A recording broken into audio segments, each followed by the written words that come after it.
Imaanii fi abbaa manaa ishee eenyu gargar baase? Namoonni yeroo ammaa kana lafa jiranitti bakka jiranitti akka namni bultiin ijaaran dhiirris shamarranis maaliif walitti hinaafu? Maaliif jidduu walii seenu? Qaba kana. Kanaaf jechuudha yeroo ammaa kana imaan abbaa manaa isheetiin gargar baatee jirti. Kaleessa hajjiin gargar baatee deddeeftee ooltee otoo hin buliin dhiira lammaffaa dabalamte. Akkami dubbiin kun garamitti zuuraa jira. Assalaamu alaykum warahmatullahi wabarakatuh. Jirtu akkam nagaa keessanii fayyaa keessanii isin jecha har'a viidiyoon ani qabadhee isin dhufee waa'ee imaan akkasuma hajjii qabadhee isin dhufee jechuudha. Abbaa manaa imaan eenyutu addaan baasee nama kana hin beekaa nama kana mootuyyuu miidiyaa irratti isa baasuun barbaadu jettee. Kanaaf jechuudha hordoftootaaf kabajamtoota kiyyaa viidiyoo kana laayik, sheer, sabiskiraayib gochuu, koomentii barreessuu, yaada keessan qeeqa qabdan wantoota garaagaraa barreessuu isin heeyyamnee jirra. Kanaaf jechuudha shamarran keenya yeroo hundumaa fiiguu odoo hin taane dukkanatti deemuu odoo hin taane yaaduun dirqama keeti. Ati biyya ambaa keessa jiraatte qabee mallaqa hin dalagattaa bara. Akkamitti dhiira malee jiraachuu hin dandeenyetti? Ati ni dandeessa dhiira malee jiraachuu dhibbumaan dhibbatti si danda'a jechuudha. Tokko maalinni dhiira malee jiraachuu hin danda'u jettanii baasii isatti yaaddan bara isinis ijoolleen shamarranii baasii isatti baaftaa, nyaata isatti baaftaa, dhugaatii isatti baaftaa. Ofii kee waan ji'a tokko itti fayyadamtu otoo yaadde jechuudha. Otoo yaadde nama lamaan fayyadamta jechuudha. Ati mataan keetti waan ji'a tokko itti fayyadamtu fiddee dhiira siif hin taane deebitee hammasumatti immoo irraa ulfaa'u nama tokko itti dabalamtee yoo jette namni garaagarummaa jira jechuudha. Fakkeenyaaf jireenyi biyya Yamaniitii fi jireenyi Itoophiyaatu garaagarummaa qaba. Biyya keessa amma ijoolleen biyya keessa hamma feete dubartii fuute daftee gadi hin dhiiftu. Ilmaan wajjillee gadi hin dhiiftu akka laayyote jechuudha. Kuni ulfeessee yaalumaafu ulfeessee irrumaafu ka dubartii hin baate ka dhiiraa hin baa. Kamtu kamtu ani barna ajaa'ibdanii jirtan ijoollee shamarranii kun dhiirallee wallaan na jibbisiiftanii jirtan akka wayii kanatti.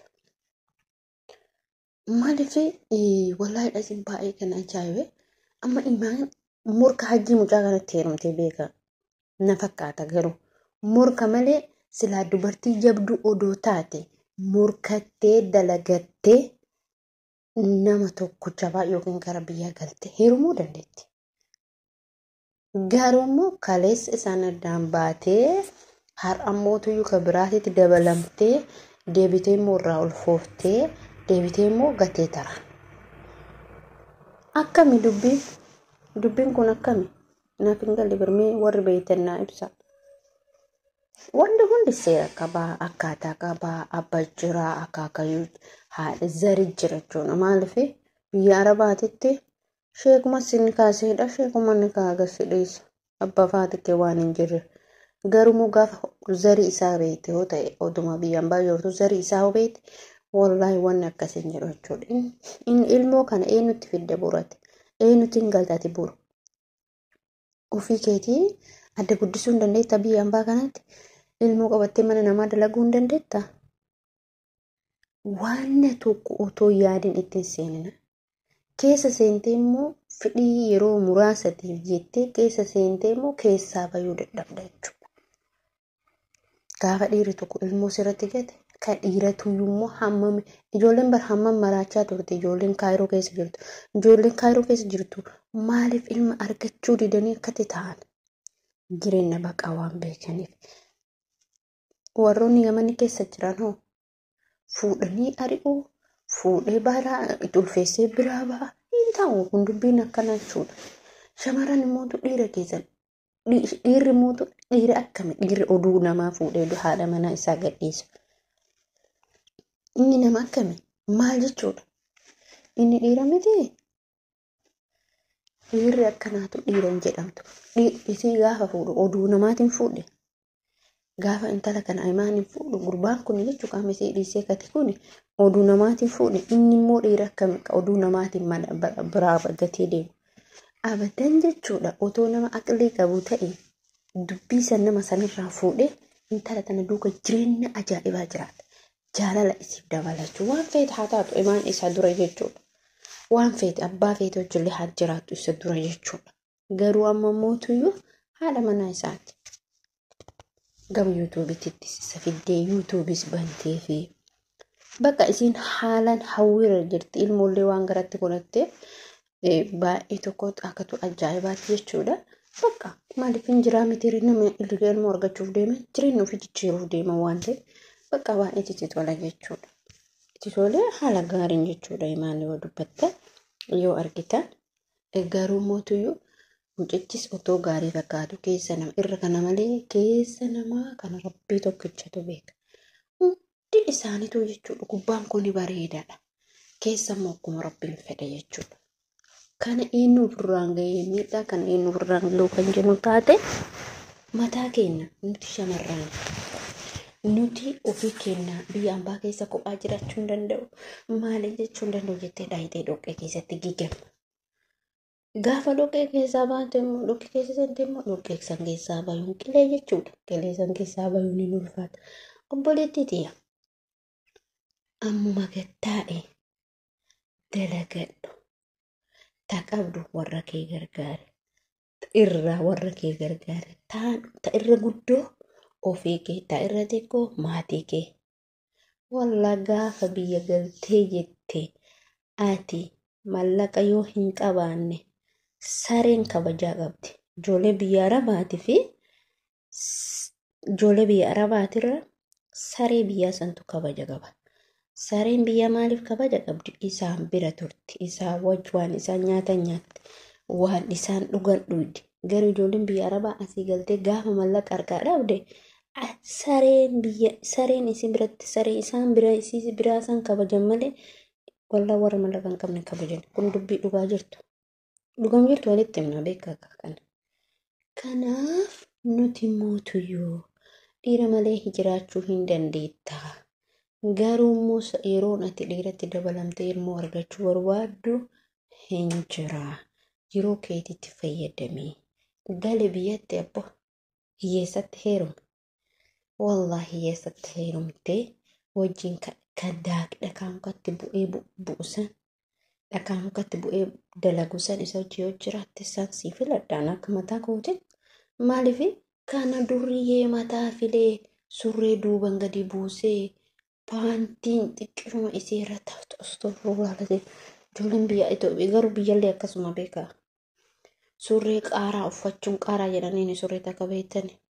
Gaafa tokko waan isin ajaa'ibu mucaa obboleettii tiyyaati. Isinitti hima dhagaa waan qaaraa jedheefi. Gaafa kaanii surree iidarratti bitatan. Inni kunillee maan hajjiidha. Surree uffata iidarratti bitatanii galanama. Shaamizillee ka bitan hin mursiisiisan akka wixxir goote gamana mudhii isaa qabdu agartanii. Surreellee ka bitan gana makiinaa iddoo makiinaa fidanii mursiisanii qaaraa jedhan san takka homaa takkaan dubbanne nama tokkotti dubbanne akka namni jim jedheetu maal laala. Haga isaan fuudhanii ba'an kanallee akkanumatti deemanii magaalaa dhaqanii dhufan. Akkasumatti eege maal godhuddi garaa kee keessatti jiru maal godhuddi hin argaa beekaa surreen kun luutu kun jedhu wixxir amma hin gale. Meedira dhulaali ka'anii akka yaada kiyyaatitti kinoo mohoma kana sirreessan jedhee yaade. Shaamisii bitee kanallee gamana qal'isee yaani gabaa akka isaa mudhii isaa kana wixxir gootee yaani hin jira miti istaayilii irraa bareedutti. Gurbichi maashaallah tabaarakallaa irra jiraafachaa kaa'ama. Hin gale feestaalii as fuudhe. Feestaalii wayii fuudhe. Feestaalii hin jiraa miti feestaalii biyya keenyaatti gurgurachaa kana. Feestaalii kanas fuudhetti lukumatti maal godhu heddaa lukatti dirattaa. Feestaalii kin waa'ee hinnaa hidhatu heddaa maal jedheeniiti kaa'aniiti qallitti jiraadha. Edaan surreen diratu edaa qo'a isin hagaltu dubbiin ganaadha. Ittiin godhe feestaalii lukatti dirattee surreen dirata. Isin ajaa'ibu shamarran kennamoo dhiira ijoollee amma akkan mucaan sun jechuudha. Gaafa kaan dubartiin nama qabdi. Mucaan sun gaafa kaan na ajaa'ibe surree feestaaliin dirati ijoolleen biyyaa jechuudha. Ijoolleen shamarran immoo dhiira kana jaalattanii bara. Gaafa kaanii mucaan sun ani itti yeroo san balaa buusee akkamitti kana akka kiyyatti lolaa beekaka. Akkamitti kana gootaa maali tirtira akka kiyyatti. Garuu gaafa of beeke namni gaafa of beeke. Mucaan sun gaafa asii gaafa dura Saa'uudidhaa gala abbaa ilmaa ta'e. Lafachaa sana deema. Surree qaaraan hin jirtu. Rifeensi duraan akkatti qoree dakana ciisa. Rifeensa sanallee haadhatee maaliif dubartiin tun takka si jijjiirti bara ilma namaa kana dubartiin hin jijjiirre jechuudha. Maaliif dubartiin maloota garaagaraa maloota hedduu qabdi. Kanaaf wallaahi waa'ee mucallee kaasee jira. Waa'ee maaliitirraa kaase waa'ee ijoolleen biyya arabaa jiranii ani surree jedha ani jireenya addaa jiraachuu hin danda'u jedhanii odeessaniif soban jiraata. Fira qabaatte taanaan fira iddoo si cinaa jiru. Kas cinaa dhaabbatu qaatiyoo mallaqa argattu qaatiyoo mana kiraa barbaadde qaatiyoo rakkatu si cinaa dhaabbatu argannan wallaahi dhiirri qilee haalitu dhiirri biyyoota waan Aishaa tana keessa jiran qileema haaliidhaan qileema jechuudha. Dhaamsi kiyya dhibbatti kana. Walaa ijoollee meeqa kamtu biyyatti ni kaayedhate asuma taa'anii seera ergatanii maatiin isaa keenya nama akkamitti deemta yoo isinillee ta'e nama naannoo keetii nama maatiin kee beeku nama abbaa maatii kee beektu malee durriyyama akkanuma ummataa filee jaakettaa naffa'ee darbii baqa ispoortii adda addaa hojjate kan bifuun isaa kana laalte ijoolleen daratti isaa kana laalte dhugatti booda immoo addaan booda maasee booda firiiziin inni amma inni muratu qibaatiin inni amma dibatu biyya arabaatitti akkuma nuti gisee biyyatti galee jijjiiramusa dhiirri baramma dhiirrillee hin dibatti waan isin ajaa'iba dhiirrillee wallaahi meekaappeen dibatte dhiira jechuudha ani kiyyaa argee jira biyyuma keessatti illee dhiirri meekaappeen dira mucaa wayii tiktook irratti argitanii miti mucaa san likki dubartii jettaniin as tofuroo laale mucaa sun meekaappii godhataa jechuun ka mucaa wantaa sanii miti mucaan sun eessa Afrikaa namoo eessa mucicha sun isa odoon taane mucama afaan Oromoo dubbatu rifeensa qoratee hidhii kana lippistikii dibatee bakka akkamitti akka ajaa'ibaatti uf eeggannu akka dubartii kana dubartii fakkaata. Namni keenya ijoollee shamarran keenya akkatti uf hin gatinaa uf gattanii dheeratti uf hin kennina. Bakka hin ga'aati dhiira gisee duraa argitee dura amma fakkeenyaaf imaan hatti wajjin hin turre fakkeenyaaf hajji wajjin hin turre hin dhufte hin lixxe maaltu gurbaa kanatti isii fide maaliif firii taatee jiraatte maaltu si dhogu firii mataatee yoo jiraatte yoo dalagattee jiraatte mana isa keessa isa wajjin galtu kana keessa adda kee yoo galte maara koo kilaasii takka fudhatte yookiin nama akkas nama gaarii bira kilaasii takka fudhatte meeshaa kee keessa fudhatte maara koo qaba maaltu dhiira wajjin mataa si dhukkubsee. Bakka hin jiraa miti ijoollee meeqa kamtu miiliyoona kamtu ammayyaa mannisan keessatti dararamaa jira ulfaa'ee da'ee ilmaa wajjin rakkataa bakka waan hedduu jira obboleeyyan keechu. Wallaahi dhasimat an akka jedhullee beeku obboloota koo qaqqaalii gaggaarii babbareedduu ani isinitti dhaamachuun barbaadu waan taanetti dhaqinaa waan taane keessa seeninaa deebi'ee ammallee wallaahi waa hedduutu jira jechuudha obboleeyyan. Wah, itu main wan itu jiraa miti amma akkanumatti namni sirraa nyaatee sitti fayyadamuuf si gatee si biraa deemu mallaqa kee fudhatu bakka waa hedduu lafa kanarra jira. Waa hedduu lafa kanarra jiru kana mootuyyuu ati irraa fagaachuun dirqama keeti. Garuu qoreen takkaa yoo doon arginu nama waraanatti otoo deemanu jechuudha. Ilma namaa gara itti irraa fagaattuun qabdu garuu mootuyyuu waa hunda keessa gisee ama miidiyaan akkati tolche kana keessa waan intarneetii lixu akka ijumaa gurra isin qabes keessattuu ijoollee keenya. Ijaa gurra isin qabe waan rabbi akkana isin godheef hin beeku. Waan ilmi namaa hin dogongora amma takiyyaan hin dogongora ati hin dogongorte takka dogongore. Wallaahi lammaffaan sadaffaan ijaa gurra qabatu jechuudha. Kanaaf waan isin jechuu barbaadu lafaa dhufaan teenya shamarran teenya babbareedduudhaan teenya waan hin taanetti seene dhiira goofara ilaaltee ittiin deemi dhiira bakka amma hin jiraa miti akkanumatti jaalatte isin jechuu barbaada. obboleeyyan kiyyaa viidiyoo kiyya kanaa laayikii sheer sabiskiraayib koomentii godhaa hin dagatinaa yookaan immoo qorxii keessan beektanii isinii gale akkasii nagaatti.